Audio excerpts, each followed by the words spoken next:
1 Korintus pasal 13. Kasih.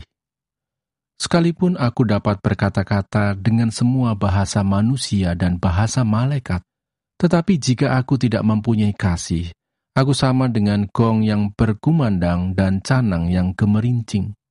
Sekalipun aku mempunyai karunia untuk bernubuat dan aku mengetahui segala rahasia dan memiliki seluruh pengetahuan, dan sekalipun aku memiliki iman yang sempurna untuk memindahkan gunung, tetapi jika aku tidak mempunyai kasih, aku sama sekali tidak berguna. Dan sekalipun aku membagi-bagikan segala sesuatu yang ada padaku, bahkan menyerahkan tubuhku untuk dibakar, tetapi jika aku tidak mempunyai kasih, sedikit pun tidak ada faedahnya bagiku. Kasih itu sabar, kasih itu murah hati, ia tidak cemburu, ia tidak memegahkan diri dan tidak sombong. Ia tidak melakukan yang tidak sopan dan tidak mencari keuntungan diri sendiri. Ia tidak pemarah dan tidak menyimpan kesalahan orang lain. Ia tidak bersukacita karena ketidakadilan, tetapi ia bersukacita karena kebenaran. Ia menutupi segala sesuatu, percaya segala sesuatu, mengharapkan segala sesuatu, sabar, menanggung segala sesuatu. Kasih tidak berkesudahan. Nubuat akan berakhir, bahasa roh akan berhenti, pengetahuan akan lenyap. Sebab pengetahuan kita tidak lengkap dan nubuat kita tidak sempurna. Tetapi jika yang sempurna tiba, maka yang tidak sempurna itu akan lenyap. Ketika aku kanak-kanak, aku berkata-kata seperti kanak-kanak. Aku merasa seperti kanak-kanak, aku berpikir seperti kanak-kanak. Sekarang sesudah aku menjadi dewasa, aku meninggalkan sifat kanak-kanak itu. Karena sekarang kita melihat dalam cermin suatu gambaran yang samar-samar, tetapi nanti kita akan melihat muka dengan muka. Sekarang aku hanya mengenal dengan tidak sempurna, tetapi nanti aku akan mengenal dengan sempurna, seperti aku sendiri dikenal.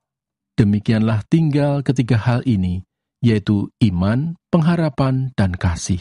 Dan yang paling besar di antaranya ialah kasih. 1 Korintus pasal 14. Sekali lagi tentang karunia roh. Kejarlah kasih itu dan usahakanlah dirimu memperoleh karunia-karunia roh, terutama karunia untuk bernubuat. Siapa yang berkata-kata dengan bahasa roh, tidak berkata-kata kepada manusia, tetapi kepada Allah. Sebab tidak ada seorang pun yang mengerti bahasanya. Oleh roh, ia mengucapkan hal-hal yang rahasia. Tetapi siapa yang bernubuat, ia berkata-kata kepada manusia. Ia membangun, menasehati, dan menghibur. Siapa yang berkata-kata dengan bahasa roh, ia membangun dirinya sendiri.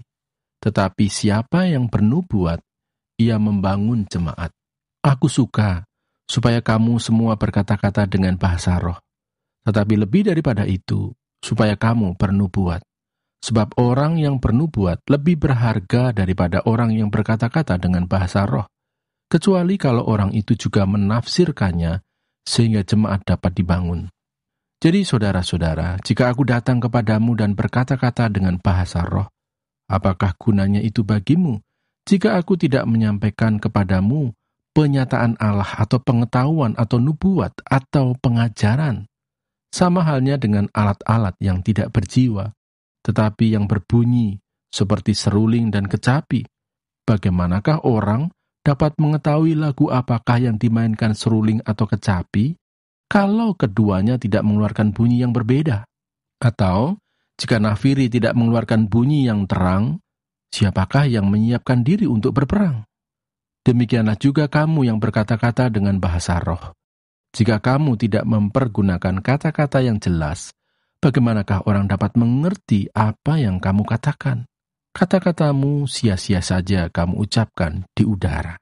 Ada banyak, entah berapa banyak, macam bahasa di dunia. Sekalipun demikian, tidak ada satupun di antaranya yang mempunyai bunyi yang tidak berarti. Tetapi jika aku tidak mengetahui arti bahasa itu, aku menjadi orang asing bagi dia yang mempergunakannya, dan dia orang asing bagiku. Demikian pula dengan kamu. Kamu memang berusaha untuk memperoleh karunia-karunia roh. Tetapi lebih daripada itu, hendaklah kamu berusaha mempergunakannya untuk membangun jemaat. Karena itu siapa yang berkata-kata dengan bahasa roh, ia harus berdoa supaya kepadanya diberikan juga karunia untuk menafsirkannya. Sebab jika aku berdoa dengan bahasa roh, maka rohkulah yang berdoa, tetapi akal budiku tidak turut berdoa. Jadi apakah yang harus kubuat? Aku akan berdoa dengan rohku, tetapi aku akan berdoa juga dengan akal budiku. Aku akan menyanyi dan memuji dengan rohku, tetapi aku akan menyanyi dan memuji juga dengan akal budiku. Sebab, jika engkau mengucap syukur dengan rohmu saja, bagaimanakah orang biasa yang hadir sebagai pendengar dapat mengatakan amin atas pengucapan syukurmu? Bukankah ia tidak tahu apa yang engkau katakan? Sebab sekalipun pengucapan syukurmu itu sangat baik, tetapi orang lain tidak dibangun olehnya. Aku mengucap syukur kepada Allah bahwa aku berkata-kata dengan bahasa roh lebih daripada kamu semua. Tetapi dalam pertemuan jemaat, aku lebih suka mengucapkan 5 kata yang dapat dimengerti untuk mengajar orang lain juga, daripada beribu-ribu kata dengan bahasa roh. Saudara-saudara, janganlah sama seperti anak-anak dalam pemikiranmu. Jadilah anak-anak dalam kejahatan, tetapi orang dewasa dalam pemikiranmu. Dalam hukum Taurat ada tertulis, oleh orang-orang yang mempunyai bahasa lain dan oleh mulut orang-orang asing, aku akan berbicara kepada bangsa ini. Namun demikian, mereka tidak akan mendengarkan aku, firman Tuhan. Karena itu, karunia bahasa roh adalah tanda, bukan untuk orang yang beriman, tetapi untuk orang yang tidak beriman. Sedangkan karunia untuk bernubuat adalah tanda, bukan untuk orang yang tidak beriman, tetapi untuk orang yang beriman. Jadi, kalau seluruh jemaat berkumpul bersama-sama dan tiap-tiap orang berkata-kata dengan bahasa roh, lalu masuklah orang-orang luar atau orang-orang yang tidak beriman, tidakkah akan mereka katakan bahwa kamu gila?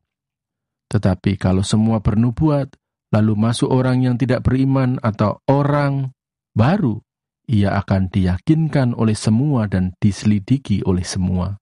Segala rahasia yang terkandung di dalam hatinya akan menjadi nyata, sehingga ia akan sujud menyembah Allah dan mengaku, sungguh Allah ada di tengah-tengah kamu.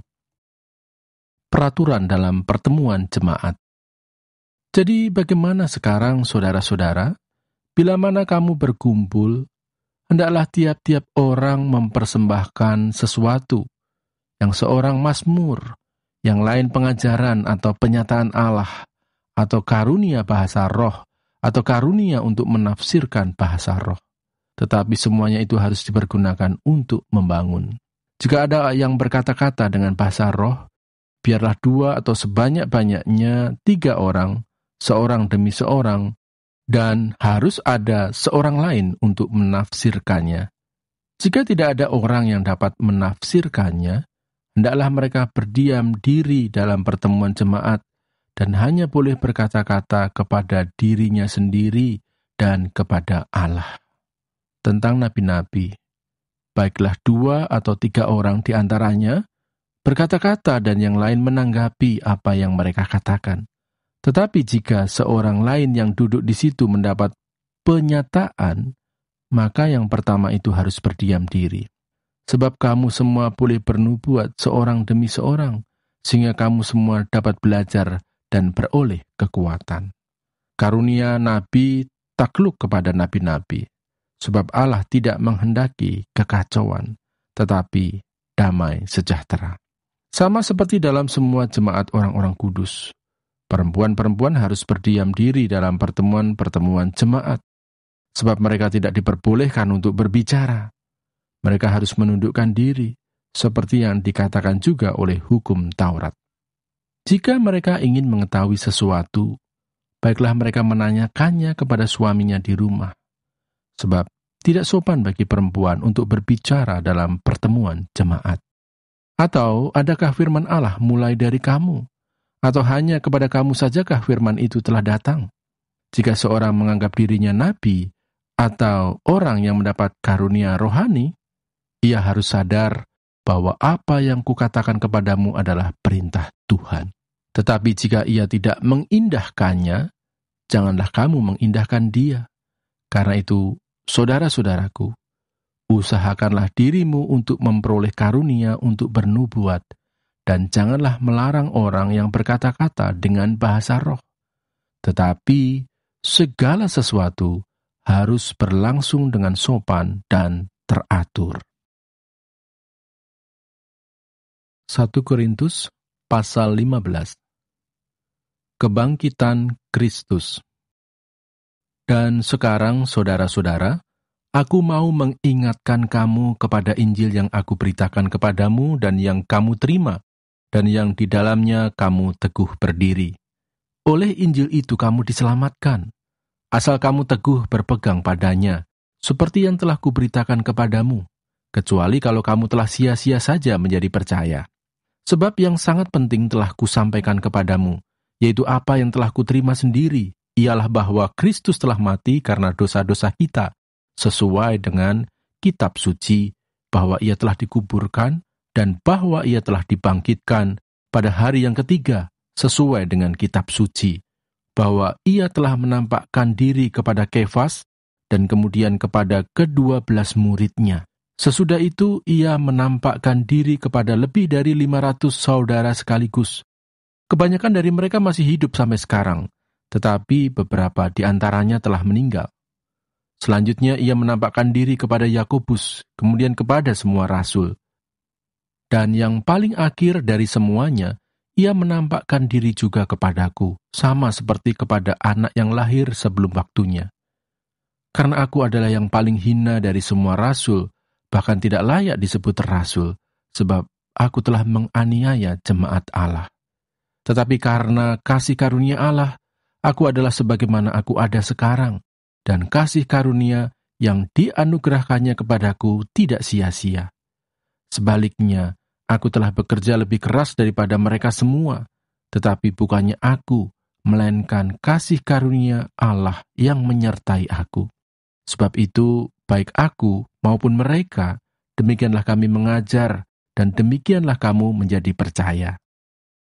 Kebangkitan kita. Jadi, bila mana kami beritakan bahwa Kristus dibangkitkan dari antara orang mati, bagaimana mungkin ada di antara kamu yang mengatakan bahwa tidak ada kebangkitan orang mati? Kalau tidak ada kebangkitan orang mati, maka Kristus juga tidak dibangkitkan.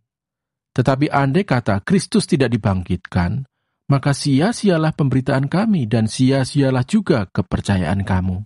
Lebih daripada itu, kami ternyata berdusta terhadap Allah.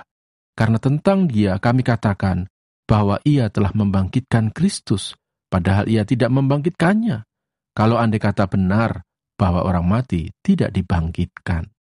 Sebab jika benar orang mati tidak dibangkitkan, maka Kristus juga tidak dibangkitkan. Dan jika Kristus tidak dibangkitkan, maka sia-sialah kepercayaan kamu, dan kamu masih hidup dalam dosamu. Demikianlah, binasa juga orang-orang yang mati dalam Kristus. Jikalau kita hanya dalam hidup ini saja menaruh pengharapan pada Kristus, maka kita adalah orang-orang yang paling malang dari segala manusia. Tetapi yang benar ialah bahwa Kristus telah dibangkitkan dari antara orang mati, sebagai yang sulung dari orang-orang yang telah meninggal.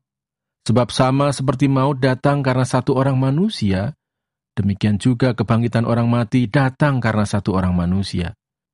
Karena sama seperti semua orang mati dalam persekutuan dengan Adam, demikian pula semua orang akan dihidupkan kembali dalam persekutuan dengan Kristus.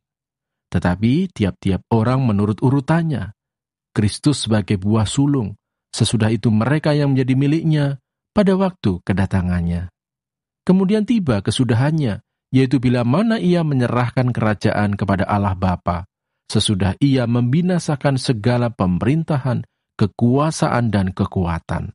Karena ia harus memegang pemerintahan sebagai raja, sampai Allah meletakkan semua musuhnya di bawah kakinya. Musuh yang terakhir, Yang dibinasakan ialah maut, sebab segala sesuatu telah ditaklukkannya di bawah kakinya. Tetapi kalau dikatakan bahwa segala sesuatu telah ditaklukkan, maka teranglah bahwa Ia sendiri yang telah menaklukkan segala sesuatu di bawah kaki Kristus itu tidak termasuk di dalamnya. Tetapi kalau segala sesuatu telah ditaklukkan di bawah Kristus, maka Ia sendiri sebagai anak akan menaklukkan dirinya di bawah Dia yang telah menaklukkan segala sesuatu di bawahnya, supaya Allah menjadi semua di dalam semua. Jika tidak demikian, apakah faedahnya perbuatan orang-orang yang dibaptis bagi orang mati? Kalau orang mati sama sekali tidak dibangkitkan, mengapa mereka mau dibaptis bagi orang-orang yang telah meninggal? Dan kami juga, mengapakah kami setiap saat membawa diri kami ke dalam bahaya? Saudara-saudara, tiap-tiap hari aku berhadapan dengan maut. Demi kebanggaanku akan kamu dalam Kristus Yesus, Tuhan kita, aku katakan bahwa hal ini benar. Kalau hanya berdasarkan pertimbangan-pertimbangan manusia saja, aku telah berjuang melawan binatang buas di Efesus. Apakah gunanya hal itu bagiku? Jika orang mati tidak dibangkitkan, maka marilah kita makan dan minum sebab besok kita mati. Janganlah kamu sesat. Pergaulan yang buruk merusakkan kebiasaan yang baik. Sadarlah kembali sebaik-baiknya dan jangan berbuat dosa lagi. Ada di antara kamu yang tidak mengenal Allah. Hal ini kukatakan supaya kamu merasa malu. Kebangkitan tubuh. Tetapi mungkin ada orang yang bertanya, bagaimanakah orang mati dibangkitkan? Dan dengan tubuh apakah mereka akan datang kembali? Hai orang bodoh, apa yang engkau sendiri taburkan tidak akan tumbuh dan hidup kalau ia tidak mati dahulu. Dan yang engkau taburkan bukanlah tubuh tanaman yang akan tumbuh, tetapi biji yang tidak berkulit, umpamanya biji gandum atau biji lain. Tetapi Allah memberikan kepadanya suatu tubuh seperti yang dikehendakinya. Ia memberikan kepada tiap-tiap biji tubuhnya sendiri. Bukan semua daging sama. Daging manusia lain daripada daging binatang, lain daripada daging burung, lain daripada daging ikan. Ada tubuh surgawi dan ada tubuh duniawi, tetapi kemuliaan tubuh surgawi lain daripada kemuliaan tubuh duniawi. Kemuliaan matahari lain daripada kemuliaan bulan, dan kemuliaan bulan lain daripada kemuliaan bintang-bintang, dan kemuliaan bintang yang satu berbeda dengan kemuliaan bintang yang lain. Demikianlah pula halnya dengan kebangkitan orang mati. Ditaburkan dalam kebinasaan, dibangkitkan dalam ketidakbinasaan. Ditaburkan dalam kehinaan, dibangkitkan dalam kemuliaan. Ditaburkan dalam kelemahan, dibangkitkan dalam kekuatan. Yang ditaburkan adalah tubuh alamiah, yang dibangkitkan adalah tubuh rohaniah. Jika ada tubuh alamiah, maka ada pula tubuh rohaniah. Seperti ada tertulis, manusia pertama, Adam, menjadi makhluk yang hidup. Tetapi Adam yang akhir menjadi roh yang menghidupkan. Tetapi yang mula-mula datang bukanlah yang rohaniah, tetapi yang alamiah. Kemudian barulah datang yang rohaniah. Manusia pertama berasal dari debu tanah dan bersifat jasmani. Manusia kedua berasal dari sorga. Makhluk-makhluk alamiah sama dengan dia yang berasal dari debu tanah, dan makhluk-makhluk surgawi sama dengan dia yang berasal dari sorga. Sama seperti kita telah memakai rupa dari yang alamiah, demikian pula kita akan memakai rupa dari yang surgawi. Saudara-saudara, inilah yang hendak kukatakan kepadamu, yaitu bahwa daging dan darah tidak mendapat bagian dalam kerajaan Allah, dan bahwa yang binasa tidak mendapat bagian dalam apa yang tidak binasa. Sesungguhnya, aku menyatakan kepadamu suatu rahasia. Kita tidak akan mati semuanya, tetapi kita semuanya akan diubah dalam sekejap mata pada waktu bunyi nafir yang terakhir. Sebab nafir akan berbunyi dan orang-orang mati akan dibangkitkan dalam keadaan yang tidak dapat binasa, dan kita semua akan diubah. Karena yang dapat binasa ini harus mengenakan yang tidak dapat binasa, dan yang dapat mati ini harus mengenakan yang tidak dapat mati. Dan sesudah yang dapat binasa ini mengenakan yang tidak dapat binasa, dan yang dapat mati ini mengenakan yang tidak dapat mati, maka akan genaplah firman Tuhan yang tertulis, maut telah ditelan dalam kemenangan. Hai maut, di manakah kemenanganmu? Hai maut, di manakah sengatmu? Sengat maut ialah dosa, dan kuasa dosa ialah hukum Taurat. Tetapi syukur kepada Allah yang telah memberikan kepada kita kemenangan oleh Yesus Kristus, Tuhan kita. Karena itu, saudara-saudaraku yang kekasih, berdirilah teguh, jangan goyah, dan giatlah selalu dalam pekerjaan Tuhan. Sebab kamu tahu bahwa dalam persekutuan dengan Tuhan, jerih payahmu tidak sia-sia. 1 Korintus pasal 16. Bantuan untuk jemaat di Yerusalem. Tentang pengumpulan uang bagi orang-orang kudus, hendaklah kamu berbuat sesuai dengan petunjuk-petunjuk yang kuberikan kepada jemaat-jemaat di Galatia. Pada hari pertama dari tiap-tiap minggu, hendaklah kamu masing-masing, sesuai dengan apa yang kamu peroleh, menyisihkan sesuatu dan menyimpannya di rumah, supaya jangan pengumpulan itu baru diadakan kalau aku datang. Sesudah aku tiba, aku akan mengutus orang-orang yang kamu anggap layak dengan surat ke Yerusalem untuk menyampaikan pemberianmu. Kalau ternyata penting bahwa aku juga pergi, maka mereka akan pergi bersama-sama dengan aku. Rencana Paulus. Aku akan datang kepadamu sesudah aku melintasi Makedonia, sebab aku akan melintasi Makedonia. Dan di Korintus mungkin aku akan tinggal beberapa lamanya dengan kamu, atau mungkin aku akan tinggal selama musim dingin, sehingga kamu dapat menolong aku untuk melanjutkan perjalananku. Sebab sekarang aku tidak mau melihat kamu hanya sepintas selalu saja. Aku harap dapat tinggal agak lama dengan kamu, jika diperkenankan Tuhan. Tetapi aku akan tinggal di Efesus sampai hari raya Pentakosta, sebab di sini banyak kesempatan bagiku untuk mengerjakan pekerjaan yang besar dan penting, sekalipun ada banyak penentang. Beberapa pemberitahuan. Jika Timotius datang kepadamu, usahakanlah supaya ia berada di tengah-tengah kamu tanpa takut, sebab ia mengerjakan pekerjaan Tuhan sama seperti aku. Jadi, janganlah ada orang yang menganggapnya rendah. Tetapi tolonglah dia supaya ia melanjutkan perjalanannya dengan selamat, agar ia datang kembali kepadaku, sebab aku di sini menunggu kedatangannya bersama-sama dengan saudara-saudara yang lain. Tentang saudara Apolos, telah berulang-ulang aku mendesaknya untuk bersama-sama dengan saudara-saudara lain mengunjungi kamu. Tetapi ia sama sekali tidak mau datang sekarang. Kalau ada kesempatan baik nanti, ia akan datang.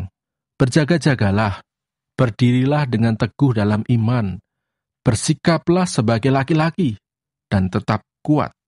Lakukanlah segala pekerjaanmu dalam kasih. Ada satu permintaan lagi kepadamu, saudara-saudara. Kamu tahu bahwa Stefanus dan keluarganya adalah orang-orang yang pertama-tama bertobat di Akaya, dan bahwa mereka telah mengabdikan diri kepada pelayanan orang-orang kudus.